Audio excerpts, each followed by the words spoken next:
Daryl, it's been a good start to the season for you. Yeah, brilliant. Obviously, 6 points from 2 games. Can't really ask for much more. Playing good stuff, and just have to keep doing that. What's been the difference so far this season, or has there been any difference at all? I don't know really. I think we look solid. I think we look really organised, and we look a threat constantly. So when you put all them together, you're on the right track. We've played very well in the 2 games, but it's only 2 games in so far. We'll just have to keep that going and try kind of kick on and use the momentum that we have now. We've obviously a really tough game tomorrow, and followed up by there's no easy games in the league, so just have to keep ticking over, take every game as it comes. The old cliches, but go and keep playing as we have been. Kevin Nisbet has been the talk of the steaming obviously over the summer. He's came in, and it sometimes can be difficult for a player to hit the ground running, particularly when they make a step up from the Championship to the Premiership. As the fact that he's a proven goal scorer, has that helped you? And then if the ball goes into the box, he's likely to be there.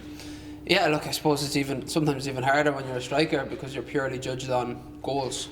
You could be playing brilliant for every week and the ball just doesn't land for you. Look, maybe Doige last year at times it just wasn't going in for him. Minute one goes in, they all go in. Thankfully he got off the mark now, at the weekend. But look, he's been brilliant, and to have the 2 lads up there, just a constant threat, is brilliant, especially for wide players. You just want to put the ball in, there's going to be people in there. But it's the work they've been doing off the ball as well. Again, going from the weekend, the amount of time the ball stuck up there, and we got a foothold in the game because of that. Them jumping for headers, fighting for balls, things like that. It's massive, and as you say, it's a step up, but he's kind of made it look seamless at the minute. Tactically, you seem to get it spot on at the weekend, didn't you, to exploit Livingston? Yeah, look, I suppose, yeah. I think so. The tactics were good. Everyone worked hard. It's a tough place to go there. I think it was 2 or 3 times they're beaten there last year, if even. So they have a really, really good home record, and to go there, play as well we did, and kind of dominate the game for as long as they did was excellent. Has there been any difference in approach and attitude to the start of this season? No, look, I think every game you're going in thinking, there's 3 points at stake. Let's try to get it. I suppose the squad's been really settled. The business was done early, kind of got in the door pretty early, and got pre-season over. Pre-season was good. It was tough.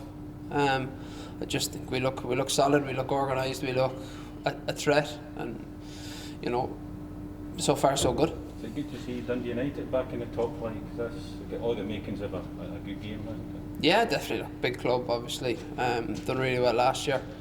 Kind of far too long out of the top division, really, and I'm sure the fans up there would say it as well. But they have a very, very good side.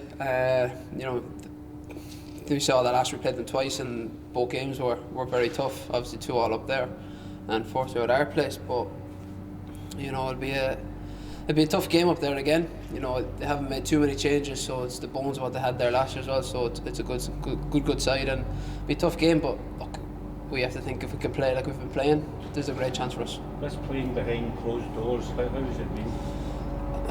I'm not a big fan. I don't like it, if I'm honest, but it is what it is. I suppose I was worried that coming into it, you'd be kind of thinking it's a friendly, mishy-mashy kind of vibe, but it hasn't been since the game's proper kicked off, and there's 3 points at stake and things like that. It's felt proper.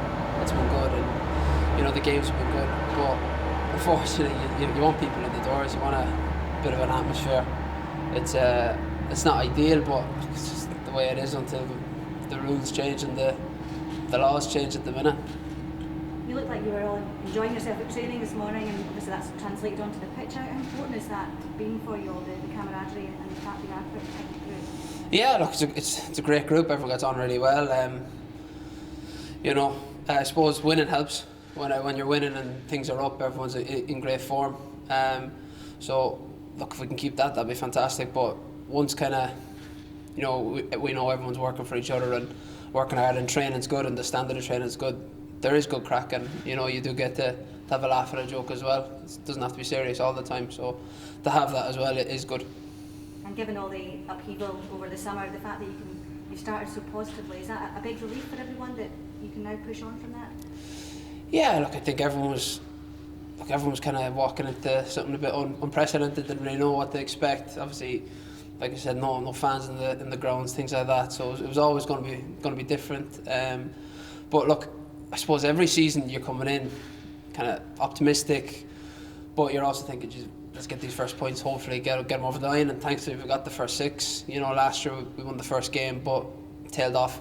So we need to keep up that momentum, keep up the way we've been playing, and if we can do that, we're in a strong position. But first things first, we have to go up to Tannadice tomorrow and, you know, look for 3 points and hopefully get it.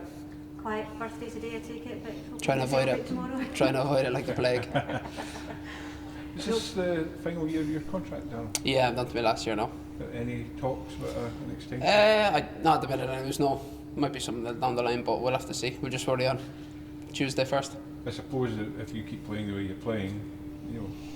Yeah, look, ultimately it'll be down to me. If Yeah. there's a new contract, it'll be because I'm playing well. If I'm not playing well, there won't be a new contract. Simple as. You know, especially with the current climate, you need to probably cut your cloth accordingly. And it'll be down to me if I'm playing well and doing things right. There'll be an opportunity to have a contract and have a conversation. If there's not, there won't be. Yeah, there's a lot of talk over the summer about being a reset of players' expectations in terms of, you know, what they can look for contract. Is it more difficult, do you reckon, to try and cement a deal now?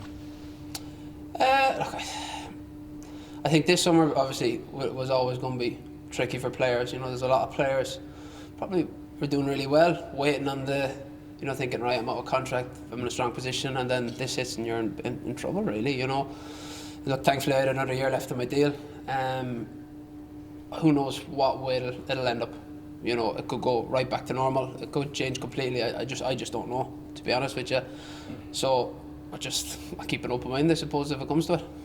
In light of the Aberdeen situation, did the manager have a word with you guys to remind you what to do and what not to do?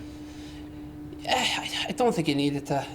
Like the Aberdeen lads, it's a bit unlucky, to be honest with you. A little bit silly, a bit unlucky, but you know that happens.